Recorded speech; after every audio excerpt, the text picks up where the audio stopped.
علیکم ورحمۃ اللہ وبرکاتہ۔ آج کی تراویح میں 28واں پارہ شروع ہو چکا ہے۔ سورہ مجادلہ، سورہ حشر، سورہ ممتحنہ، سورہ صف، سورہ جمعہ، سورہ منافقون اور سورہ تغابن کی تلاوت کی گئی۔ سورہ مجادلہ میں 22 آیتیں ہیں۔ اس میں سب سے پہلی آیت ہے وہ ایک خاص پس منظر میں نازل ہوئی ہے۔ حضرت خولہ رضی اللہ تعالیٰ عنہ کا یہ قصہ ہے۔ اس وقت عرب کے زمانے میں ایک رواج تھا کہ کبھی کبھی شوہر اپنے بیوی کو غصے میں اس طرح سے کہتا تھا کہ تیری پیٹھ میری ماں کی پیٹھ کی طرح ہے، تو پھر وہ بیوی اس کے لیے حرام ہو جاتی تھی۔ تو یہ صرف زبانی طلاق ہو جاتا تھا، تو اللہ تعالیٰ نے اس رسم کو غلط قرار دیا گیا۔ اس کے متعلق یہ آیت نازل ہوئی ہے۔ اس کے بعد 9 نمبر اس میں آیت ہے جس میں اللہ تعالیٰ نے ارشاد فرمایا کہ تم جب بھی مشورہ کرو تو وہ مشورہ نیکی اور تقوی کا ہونا چاہیے، گناہ، زیادتی اور رسول اللہ صلی اللہ علیہ وسلم کی نافرمانی کا مشورہ ہرگز نہیں کرنا چاہیے۔ پھر اس کے بعد 21 نمبر کی آیت میں اللہ تعالیٰ نے خوشخبری دی ہے، کتب اللہ لأغلبن انا ورسلی، کہ یہ لکھا جا چکا ہے، فرض کر دیا گیا ہے، یہ بات طے ہو چکی ہے، کیا لأغلبن انا ورسلی، کہ میں اور میرے رسول ہی غالب آ جائیں گے۔ تو بہرحال یہ خوشخبری ہے مومنوں کے لیے کہ بھلے کچھ آزمائش آئے لیکن اللہ تعالیٰ اور اللہ کے رسول صلی اللہ علیہ وسلم کا دین ہی غالب ہو جائے گا۔ بہرحال اس میں حزب الشیطان کون ہے وہ بھی بتایا گیا، اور حزب اللہ کون ہے وہ بھی بتایا گیا۔ حزب کہتے ہیں گروہ یا جماعت کو، شیطان کا گروہ کون سا ہے، اللہ کا گروہ کون سا ہے بتایا گیا، اور آخر میں فرمایا الا ان حزب اللہ هم المفلحون، یعنی خبردار ہو جاؤ، اللہ کی جماعت ہی غالب آنے والی ہے، فلاح پانے والی ہے۔ اس کے بعد سورہ حشر شروع ہوتی ہے۔ سورہ حشر میں ایک بہت ہی اہم آیت ہے اللہ کے رسول صلی اللہ علیہ وسلم کی اطاعت کے متعلق، کہ جو اللہ کے رسول صلی اللہ علیہ وسلم دے وہ لے لو، اور جس سے منع کریں اس سے رک جاؤ۔ آیت کا اس طرح سے ٹکڑا ہے، وما آتاکم الرسول فخذوہ وما نہاکم عنہ فانتہوا۔ بہرحال اس کے بعد ہمارا ایک بہانہ رہتا ہے کہ شیطان نے بہکایا اس لیے ہم جو گناہ کیے، تو یہ شیطان کیا کر سکتا ہے، یعنی اس کی طاقت کتنی ہے، اس کو بتایا گیا ہے 16 نمبر کی آیت میں۔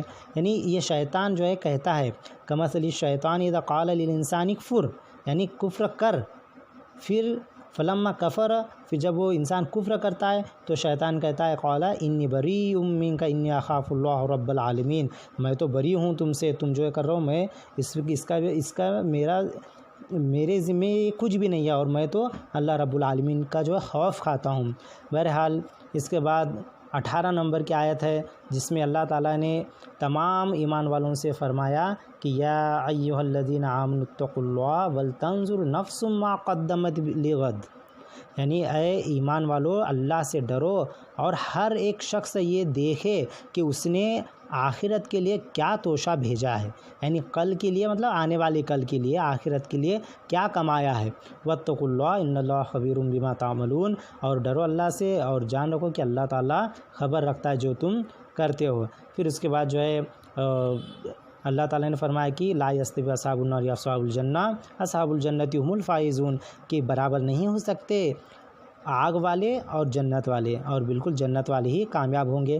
اس کے آخری ٹکڑے میں اللہ تعالیٰ نے اپنے نام گنائے ہیں، هو اللہ الذی لا الہ الا هو عالم الغیب والشہادۃ هو الرحمن الرحیم، هو اللہ الذی لا الہ الا هو الملک القدوس السلام المؤمن المحیمن العزیز الجبار المتکبر سبحان اللہ عما یشرکون۔ پھر هو اللہ الخالق البارئ المصور له الاسماء الحسنی، یعنی سب اللہ تعالیٰ کے یہ نام گنائے ہیں، اس کی بڑی برکت ہے۔ پھر اس کے بعد سورہ ممتحنہ شروع ہوتی ہے۔ سورہ ممتحنہ میں 3 نمبر کی آیت ہے جس میں اللہ تعالیٰ نے 4 نمبر کی آیت ہے، اللہ تعالیٰ نے فرمایا کہ تم میں جو ہے بہترین نمونہ ابراہیم علیہ السلام ہے، یعنی ابراہیم علیہ السلام کی زندگی میں تمہارے لیے بہترین نمونہ ہے۔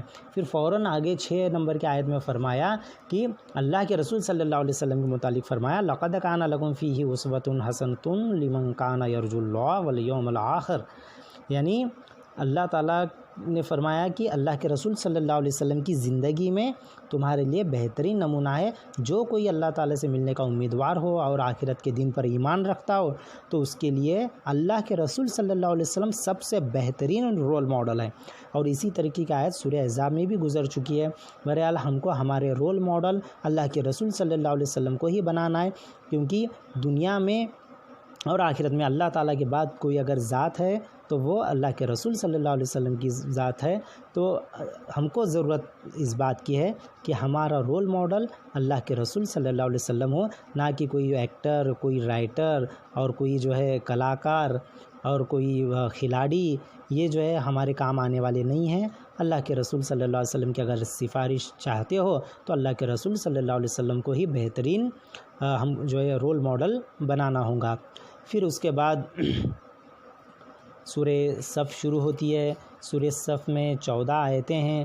اس میں اللہ تعالیٰ نے 2 نمبر آیت میں بتایا کہ اے ایمان والو، تم وہ بات کیوں کہتے ہو جو کرتے نہیں ہو، یعنی فرمایا کہ یا ایھا الذین آمنوا لما تقولون ما لا تفعلون، یہ جو ہے یہ اللہ تعالیٰ آگے فرما رہے ہیں، یہ بہت اللہ تعالیٰ کو جو ہے بری بات لگتی ہے۔ اللہ تعالیٰ نے سب سے بری بات ہے یہ کیا کہ انسان کہتا ہے اور وہ کرتا نہیں ہے، بہت بڑی بڑی باتیں کرتے ہیں اور نیکی کمانے کی اور عبادت کرنے کی، اور یہ تو خاص پس منظر جہاد کا ہے کہ ہم جو جہاد کریں گے، جب جہاد کی آیتیں نازل ہوتی پھر وہ نکل جاتے ہیں، ان کے تعلق سے یہ چیزیں آئی ہوئی ہے۔ بہرحال اس کے بعد اللہ تعالیٰ نے 9 نمبر کی آیت میں فرمایا کہ اللہ کے رسول صلی اللہ علیہ وسلم کو بھیجنے کا مقصد هو الذی ارسل رسولہ بالہدی ودین الحق لیظہرہ علی الدین کلہ ولو کرہ المشرکون، یعنی اللہ تعالیٰ نے جو اللہ کے رسول صلی اللہ علیہ وسلم کو جو ہدایت دے کے بھیجا ہے اور دین حق دے کر بھیجا ہے، یہ اس کا مقصد کیا ہے؟ یہ جو دین ہے اسلام، یہ باقی کے ادیان پر غالب آ جائے، پھر اس کے لیے جو ہے چاہے ولو کرہ المشرکون، مشرکوں کو کتنا ہی ناگوار کیوں نہ گزرے۔ پھر آگے اللہ تعالیٰ نے فرمایا کیا میں تمہیں ایک ایسی تجارت بتا دوں جو تم کو آگ کے عذاب سے بچائیں گا، یعنی ایسا بزنس جو جہنم سے بچائیں گا۔ وہ کون سا بزنس ہے؟ تؤمنون باللہ ورسولہ وتجاہدون فی سبیل اللہ باموالکم وانفسکم، یعنی اللہ تعالیٰ پر ایمان لانا، اللہ کے رسول صلی اللہ علیہ وسلم پر ایمان لانا اور اللہ کے راستے میں جہاد کرنا اپنے مال سے اور اپنے جان سے۔ پھر آگے اللہ تعالیٰ فرماتے ہیں ذالکم خیر لکم ان کنتم تعلمون، یہ تمہارے لیے بہتر ہے اگر تم جانو۔ پھر اس کے بعد سورہ جمعہ شروع ہوتی ہے۔ سورہ جمعہ میں 11 آیتیں ہیں۔ اس میں بھی اللہ تعالیٰ نے جو ہے آیتوں کو جو جھٹلاتے ہیں ان کی جو مثال جو ہے گدھے کی دی ہے کہ گدھے کے پیٹھ پر کون سا بھی بوجھ لا دو وہ جو ہے مطلب اپنا دماغ نہیں لگائیں گا، یہ کیوں بوجھ ڈالا ہے، اور وہ چلتا رہے گا۔ اسی طرح جو ہے تورات والے بھی کیا کرتے تھے، جن کو تورات ملی تھی وہ جو نہ اس میں غور و فکر کرتے تھے نہ وہ عمل کرتے تھے، بہرحال صرف اتنا کہتے تھے کہ ہم کو تورات ملی ہے، تو ان کی مثال گدھے کی طرح اللہ تعالیٰ نے فرمائی۔ اور یہی مثال جو ہے ہمارے لیے بھی اگر فٹ ہوتی ہے، اگرچہ اگر ہم صرف جو ہے اس کا بوجھ لے لیں گے اللہ تعالیٰ کی کتاب کا اور اس کو پڑھیں گے نہیں، سمجھیں گے نہیں، عمل نہیں کریں گے، تو یہ بھی مثال ہمارے لیے بھی فٹ ہوتی ہے۔ بہرحال اللہ تعالیٰ ہم کو جو ہے بچائے۔ پھر اس کے بعد وہ آیت آتی ہے کہ جب بھی جمعہ کی اذان سنائی دی جائے تو کیا کرو، اب جو بھی کاروبار ہے اس کو چھوڑ دو اور اللہ تعالیٰ کی مسجد کی طرف نکلو۔ پھر جب نماز ادا کر چکو تو واپس سے پھیل جاؤ، روزی روٹی کی تلاش کرو۔ پھر اس کے بعد جو ہے سورہ منافقون شروع ہوتی ہے۔ سورہ منافقون میں پہلی آیت ہے جس میں اللہ تعالیٰ نے فرمایا کہ یہ منافقین کہتے ہیں کہ ہم گواہی دیتے ہیں کہ اللہ کے رسول یعنی آپ اللہ کے رسول ہیں، لیکن اللہ تعالیٰ فرماتے ہیں کہ تم جھوٹے ہو۔ یہ کیونکہ منافق جو ہے وہ دوگلے انسان ہوتے ہیں، وہ زبان میں کچھ اور رہتا ہے اور دل میں کچھ اور رہتا ہے۔